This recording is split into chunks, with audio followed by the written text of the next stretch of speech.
अस्सलामु अलैकुम dear viewers. आज की वीडियो में हम एक ऐसी आम तकलीफ के बारे में बात करेंगे जिसका सामना तकरीबन हर शख्स को कभी न कभी करना पड़ता है, और वो है सर दर्द। मामूली वजह से भी हो सकता है, लेकिन बाज़ औक़ात ये किसी बीमारी की मौजूदगी की इलामत होता है। सर दर्द की आम वजूहात में सबसे पहले नींद की कमी, जहनी दबाव और थकन शामिल हैं। अगर आप मुसलसल काम करते हैं, मुनासिब आराम नहीं करते या जहनी परेशानी का शिकार रहते हैं तो सर में दर्द हो सकता है। इसी तरह पानी कम पीना, खाना वक्त पर ना खाना, ज़्यादा देर तक मोबाइल या कंप्यूटर की स्क्रीन देखना भी सर दर्द का सबब बन जाता है। कुछ लोगों को तेज़ रोशनी, शोर, खुशबू या मौसम की तब्दीली से भी सर दर्द शुरू हो जाता है। नज़ला, ज़ुकाम, बुखार की तकलीफ भी सर दर्द पैदा कर देती है। इसके अलावा नशे का ज़्यादा इस्तेमाल या अचानक छोड़ देना भी सर दर्द का बाइस बनता है। अब बात करते हैं कुछ आसान घरेलू एहतियाती तदाबीर की। सबसे पहले मुनासिब मिकदार में पानी पिएं, ख़ास तौर पर अगर आपने दिन भर कम पानी पिया हो। दूसरी अहम चीज़ मुनासिब नींद है।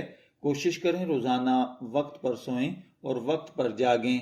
अब बात करते हैं कुछ आसान तरीकों की। अगर जहनी दबाव की वजह से सर दर्द हो तो कुछ देर पुरसुकून जगह पर आराम करें, गहरी सांस लें, आंखें बंद करके चंद मिनट सुकून हासिल करें। स्क्रीन इस्तेमाल करते हुए वक्फा लेना भी मुफीद होता है। बाज़ अफराद को हल्की मालिश से भी आराम महसूस होता है। आप पेशानी और कनपट्टियों पर नरमी से मसाज करें। अगर सर दर्द के साथ गर्दन या कंधों में खिंचाव हो तो आराम और हल्की एक्सरसाइज भी आरामदेह साबित होती है।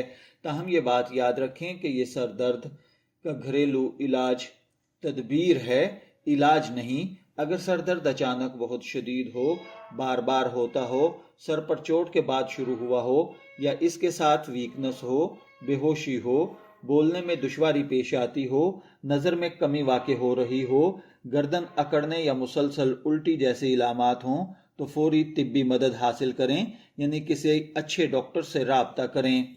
आखिर में मैं अर्ज़ करूँगा, सर दर्द से बचने के लिए अच्छी ग़िज़ा, मुनासिब पानी, पूरी नींद, बाकायदा आराम और जहनी दबाव को कम करना बहुत अहम हैं।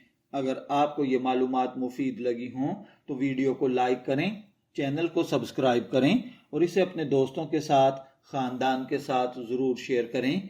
याद रखें, सेहत के मामले में बर वक्त एहतियात हमेशा बेहतर होती है। शब्बीर अहमद को इजाज़त दीजिए, फिर मुलाकात होगी किसी नए टॉपिक के साथ। तब तक के लिए अल्लाह हाफिज़।